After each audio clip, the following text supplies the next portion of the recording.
Ça, c'est le choc hypovolimique. Le choc cardiogénique. Je vous ai dit que le choc cardiogénique peut être vrai parce qu'il y a une altération aiguë de la fonction contractile du VG. C'est le cas de l'infarctus du myocarde. Mais ça peut être aussi parce qu'il y a une atteinte du myocarde de type viral. Il y a des atteintes virales qui débouchent sur des myocardites aiguës ou des myocardiopathies aiguës à l'origine de l'état de choc. Ça n'est pas très fréquent. Ou alors on peut imaginer qu'il y ait une intoxication à des inotropes négatifs, comme les bêta-bloqueurs. Quelqu'un qui s'intoxique avec un bêta-bloqueur va faire un choc cardiogénique parce que le bêta-bloqueur, il est inotrope négatif, il est chronotrope négatif, et ainsi de suite. Et vous avez les chocs cardiogéniques apparentés, parce que dans ceux-là, il n'y a pas, à proprement parler, d'atteinte de la fonction myocardique ou de la pompe myocardique. C'est l'embolie pulmonaire massive, la tamponnade et effet tamponnade, comme dans le pneumothorax, ça je vous l'ai déjà dit. Dans l'asthme aigu grave, il arrive la même chose. Dans l'asthme aigu grave, on vous a certainement expliqué qu'il y a un retentissement cardiaque parce qu'il y a une distension pulmonaire telle que ça comprime même le cœur. L'obstacle à l'éjection ventriculaire, les troubles graves de la conduction et tout ça, mais ça, je passe.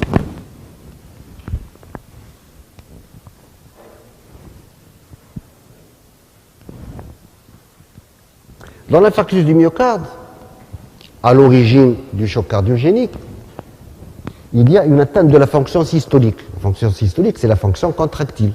C'est normal puisqu'il y a du myocarde qui est mort. Mais il y a aussi une atteinte de la fonction diastolique. Parce que ce myocarde qui est mort, il est inextensible. Et donc, le myocarde ne s'ouvre pas. Et donc, il ne se remplit par conséquent pas très bien.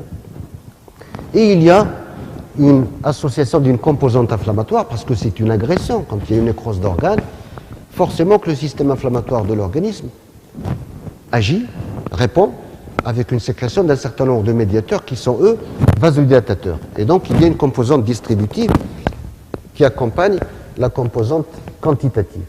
Dans la tamponnade et l'effet tamponnade, je vous l'ai déjà expliqué tout à l'heure, diminution du débit cardiaque par diminution du retour veineux du fait de l'annulation du gradient. Et dans ce cas, bien entendu, le fait d'avoir une augmentation de la PVC, de la pression veineuse centrale, ça n'est pas synonyme d'un ventricule plein. Je vous l'ai déjà expliqué au tout début. Le fait d'avoir une PVC élevée, ici, ça ne reflète que l'obstacle qui fait que la pression en amont s'élève. Mais le ventricule est vide. Je vous ai dit que les pressions de remplissage ne reflètent l'après-charge, c'est-à-dire le volume télédiastolique du ventricule droit et gauche, que quand le cœur est sain. Dans le choc septique, il y a un état de choc associé à une infection. C'est une infection qui va provoquer l'état de choc. L'infection peut être bactérienne, elle peut être virale, elle peut être fongique. Tout type d'infection peut être responsable d'un état de choc. Donc le diagnostic se fait comme ça. Alors, est-ce que vous avez entendu parler du CIRS? Le CIRS.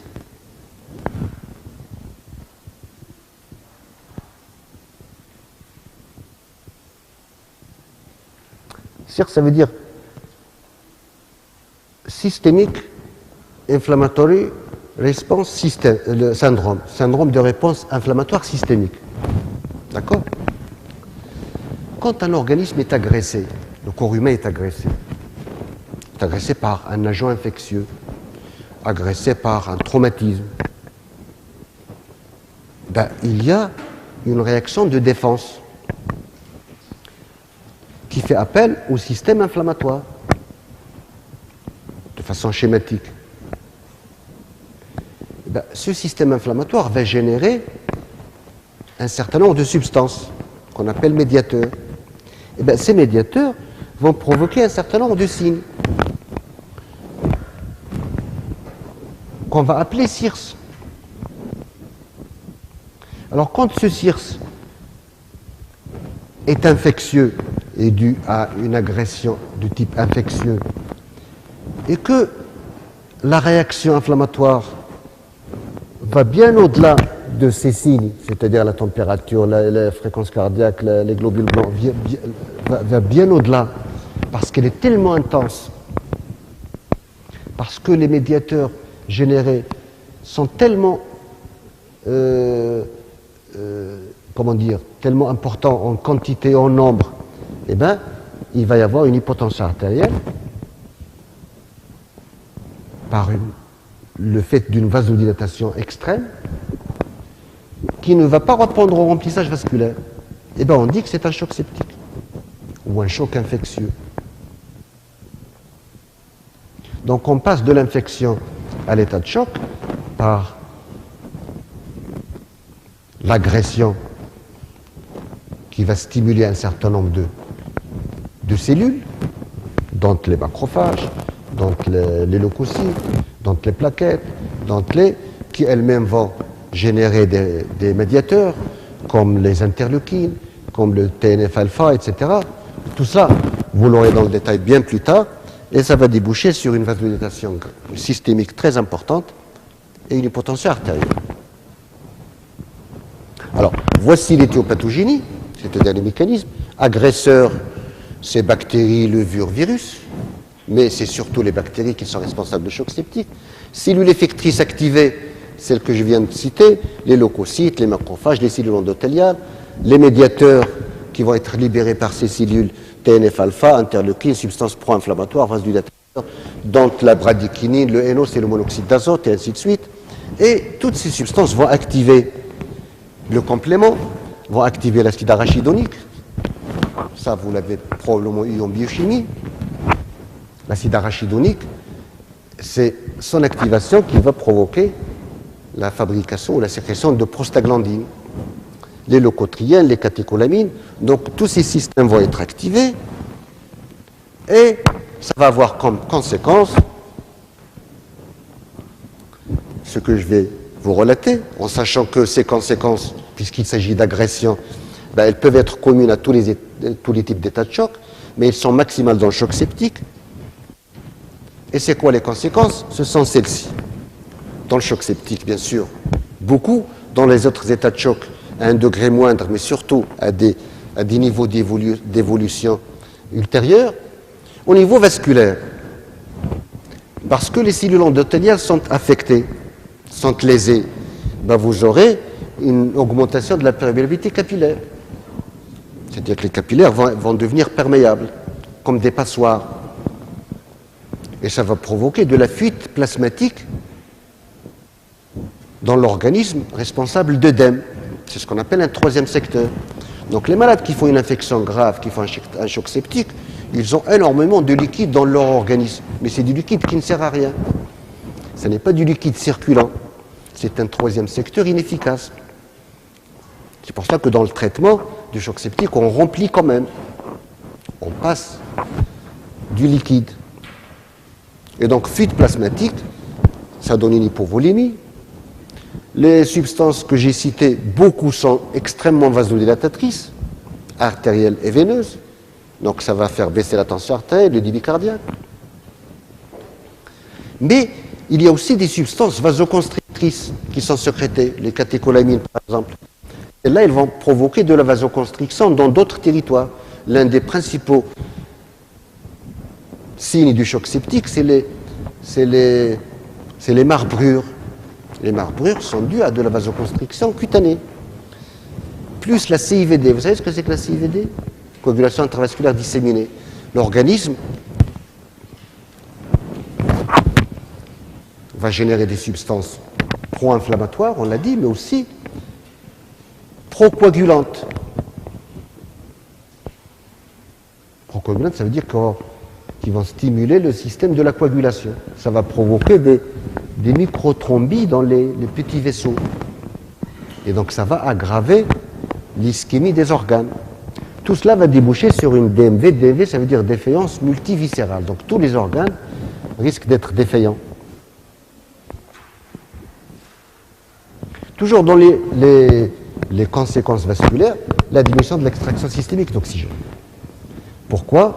Parce que dans le choc septique, il y a une altération de la déformabilité des globules rouges. Donc les globules rouges ne passent pas dans la zone d'échange, et l'ouverture des chaînes précapillaires dont j'ai parlé tout à l'heure. La quantité énorme de substances vasodilatatrices générées va faire que les chaînes précapillaires vont s'ouvrir. Et donc s'ils s'ouvrent, eh bien, le sang va chanter la zone d'échange. Au niveau du cœur, il y aura une dépression de l'activité cardiaque, parce que parmi les substances générées par l'infection, il y a aussi des substances inotropes négatives. Il y aura de l'œdème myofibrillaire, et ça va donner une dysfonction biventriculaire, donc ça veut dire que ça touche les deux ventricules, systolique, parce qu'il y a des substances dépressives du myocardique, mais aussi diastolique, parce qu'il y a cet œdème qui va faire que le cœur va être engorgé et va avoir du mal à s'ouvrir. Les autres systèmes, tous vont être touchés avec ça. Encéphalopathie, insuffisance rénale aiguë, au niveau du tube digestif, les hémorragies, les ischémies, insuffisance hépatocellulaire, le malade va faire du lictère par exemple. Au niveau du poumon, un œdème lésionnel. On vous a fait le cours sur les œdèmes aigus du poumon. On vous a dit qu'il y a des œdèmes de type hémodynamique qui sont dus à une augmentation de la pression dans les vaisseaux. Il y a des œdèmes lésionnels qui sont dus à une altération de la membrane alvéolo-capillaire qui devient perméable et qui laisse passer du liquide. Eh bien, la principale cause d'œdème aigu du poumon lésionnel, c'est l'infection et le choc septique. Parce que les substances dont on a parlé tout à l'heure, eh bien, elles lèsent l'endothélium vasculaire des poumons. Au niveau du sang, il y a la thrombopénie, il y a la CIVD. La CIVD, ça veut dire coagulation intravasculaire disséminée.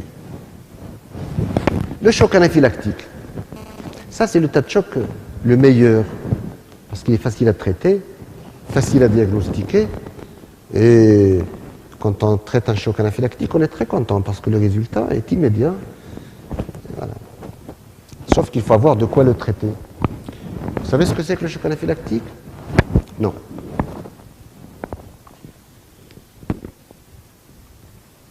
Vous avez eu le cours sur les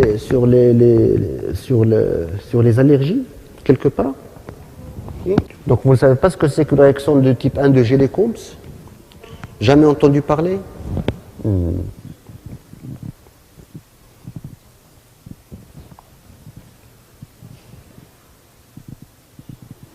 Alors, phylaxie, en grec, ça veut dire protection. D'où le terme prophylaxie, anaphylaxie, tachyphylaxie. Eh bien, anaphylaxie, c'est un peu comme dans le choc septique. C'est une réaction de l'organisme protectrice contre un agresseur qui devient délétère, qui devient mauvaise.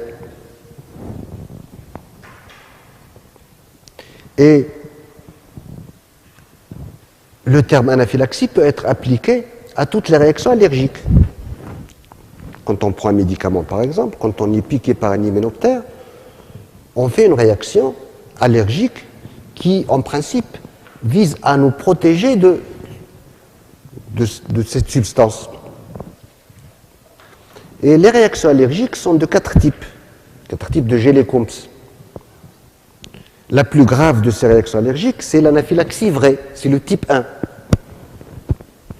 Le type 1 fait appel à une sensibilisation première, c'est-à-dire qu'on prend un produit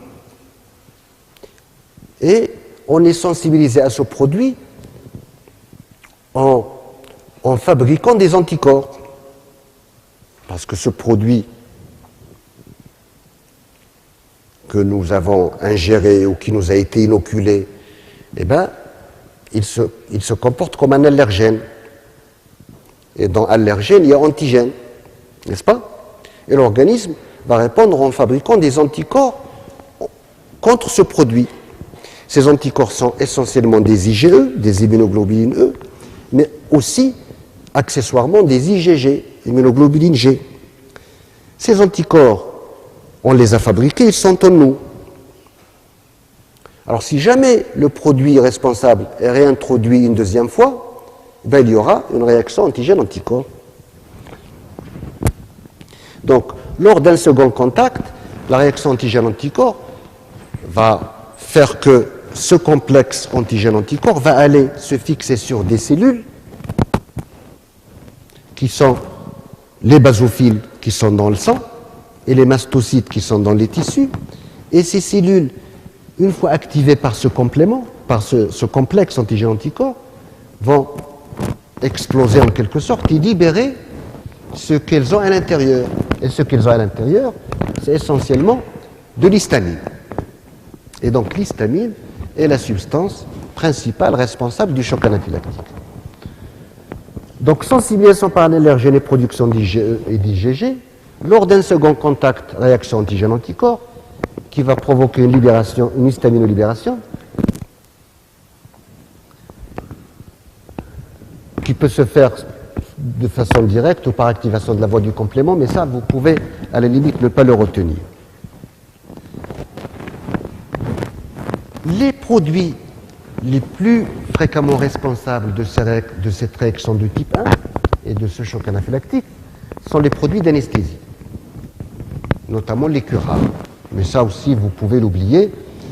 Vous avez certainement entendu parler de l'allergie à la pénicilline, etc. Ça n'est pas ce qui donne le plus fréquemment des chocs anaphylactiques, mais c'est ce qui a, on va dire, frappé les esprits le plus. Antibiotiques, surtout pénicilline, les anti-inflammatoires, genre aspirine, ANS, ça veut dire anti-inflammatoire non stéroïdien, comme le profinide par exemple. Les venins d'hyménoptères, c'est-à-dire des abeilles, hein. Vous avez certainement entendu parler dans votre entourage de quelqu'un piqué par une abeille qui a fait une réaction grave. Eh bien, ça peut être un choc anaphylactique. Les produits alimentaires, il y a des gens qui sont... Moi, j'ai un ami, un réanimateur anesthésiste, qui a fait une fois, devant moi, un choc anaphylactique à la crevette.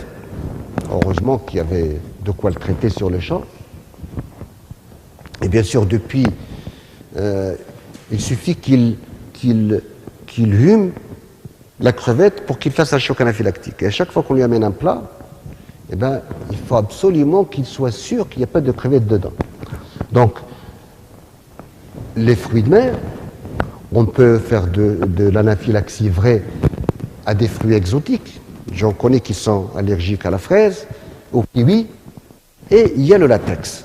De plus en plus de latex. Le latex, c'est ce avec quoi on fabrique les gants, par exemple, en chirurgie. Il y a des malades qui font une allergie au latex. Les conséquences sont les mêmes, quel que soit le mécanisme, c'est-à-dire que ce soit une anaphylaxie vraie, que ce soit une histaminolibération directe. Histaminolibération directe, ça veut dire tout simplement qu'il y a des produits qui vont, sans sensibilisation première, provoquer une histaminolibération. Voilà. Sans qu'il y ait une administration première, fabrication d'antigènes anticorps, par un effet toxique direct, ils vont faire sortir les substances des cellules effectrices dont j'ai parlé. Activation des basophiles, des mastocytes, libération de médiateurs. Alors l'histamine, c'est le principal médiateur, c'est un puissant vasodilatateur. Alors par rapport à ça, il se passe exactement ce qui se passe dans le choc septique, sauf que dans le choc septique, ce sont 60 000 médiateurs, et que dans le choc anaphylactique, c'est un seul médiateur, qui est l'histamine. Alors, maintenant, quelles sont les conséquences hémodynamiques de comparer des états de choc, quand on les prend un à un, c'est-à-dire le choc septique, le choc hypovolimique, le choc anaphylactique et le choc cardiogénique. Alors, ça, vous devrez normalement le deviner tout seul. Alors, choc septique, je vous ai mis ici phase hyperkinétique, phase hypokinétique. Alors, c'est un peu compliqué à expliquer. C'est pour cela que je vous demande peut-être de ne pas y prêter trop attention.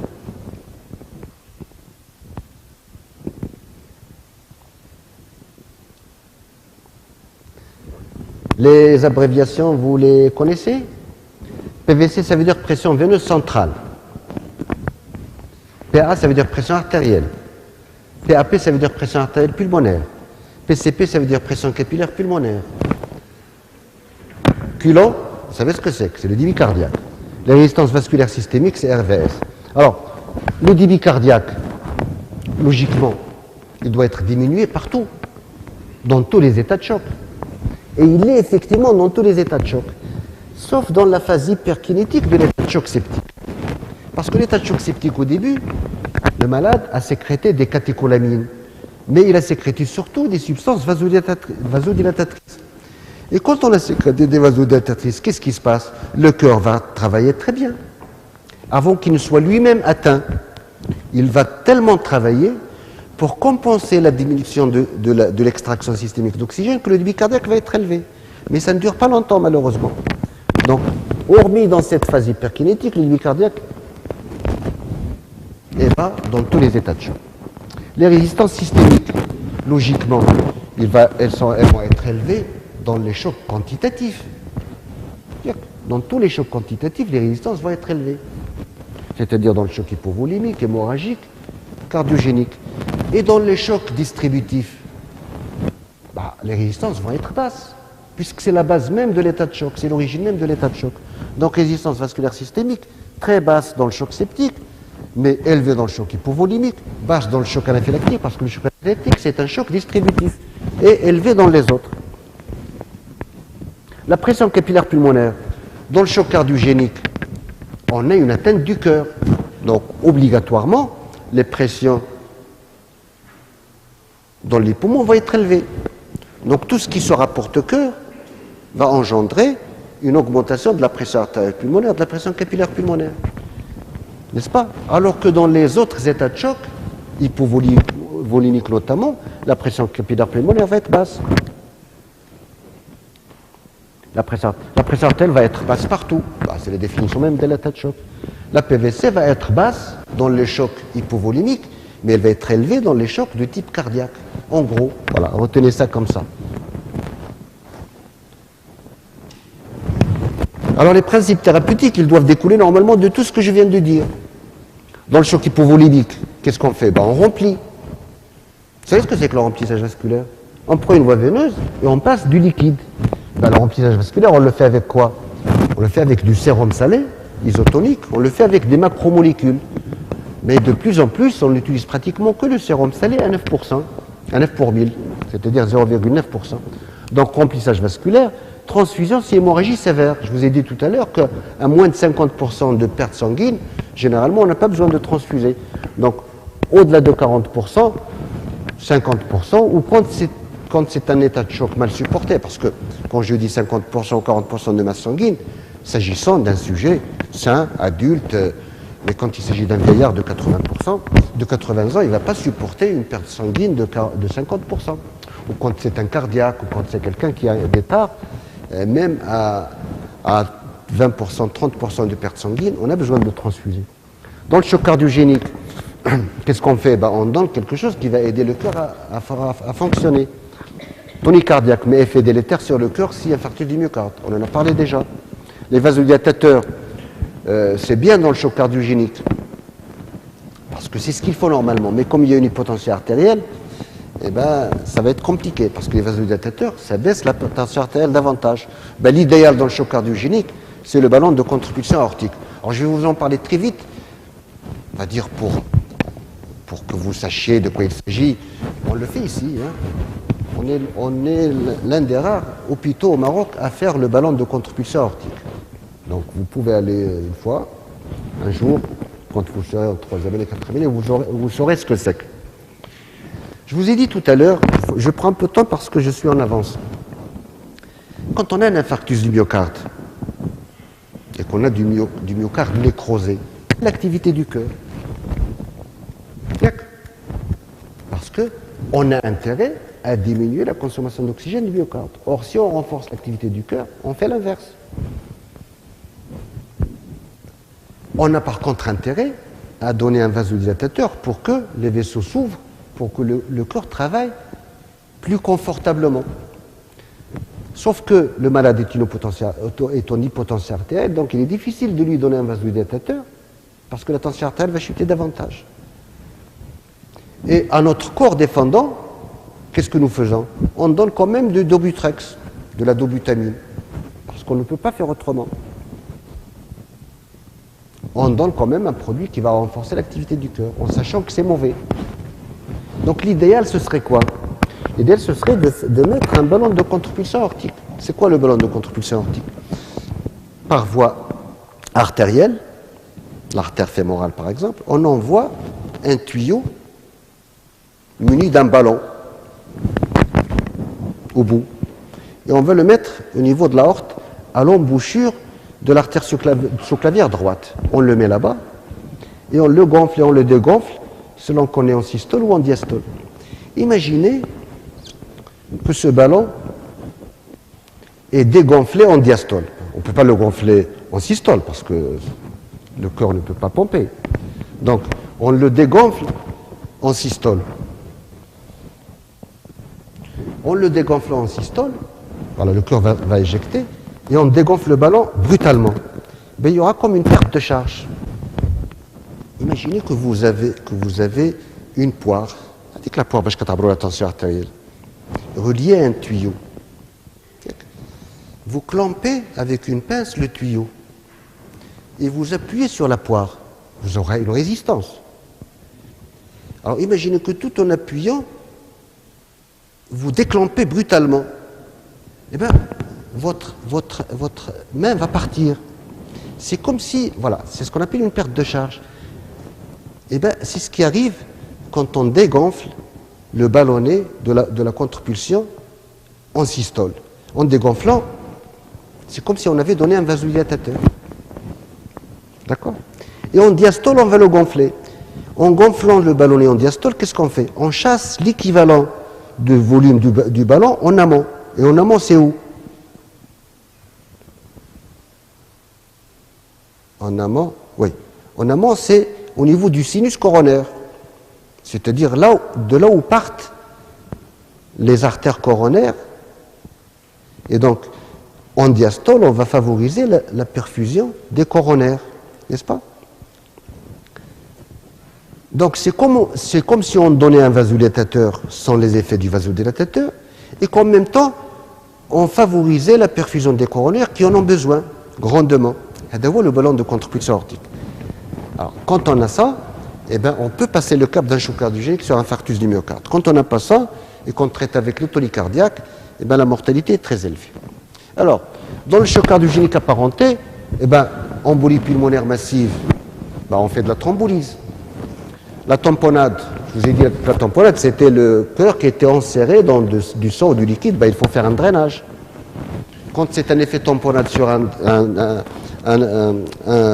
pneumothorax massif, on fait un drainage aussi. Le choc septique, on fait du remplissage vasculaire, forcément, puisqu'il y a une déperdition liquidienne très importante du fait de l'augmentation de la perméabilité capillaire, mais le traitement essentiel, c'est celui qui va s'opposer à la vasodilatation massive. Et donc on donne des vasopresseurs, adrénaline, noradrénaline. On donne des toniques cardiaques aussi, comme la dobutamine, parce qu'il y a une atteinte myocardique de type systolique. Et on donne un traitement anti-infectieux, c'est-à-dire des antibiotiques. Le choc anaphylactique, c'est un seul traitement, l'adrénaline. Alors, ça, je vous le dirai plus tard, parce que je vous ferai le cours sur le choc anaphylactique dans 3 ans peut-être, mais vous aurez certainement au cours des stages hospitaliers à avoir contact avec tout ça. Eh bien, choc anaphylactique, on vous le dira, je vous le redirai moi-même, peut-être même plusieurs fois qu'une, eh bien, c'est une seule drogue à retenir, un seul traitement à retenir, c'est l'adrénaline. Point. Ça permet de tout traiter, toutes les conséquences du choc anaphylactique.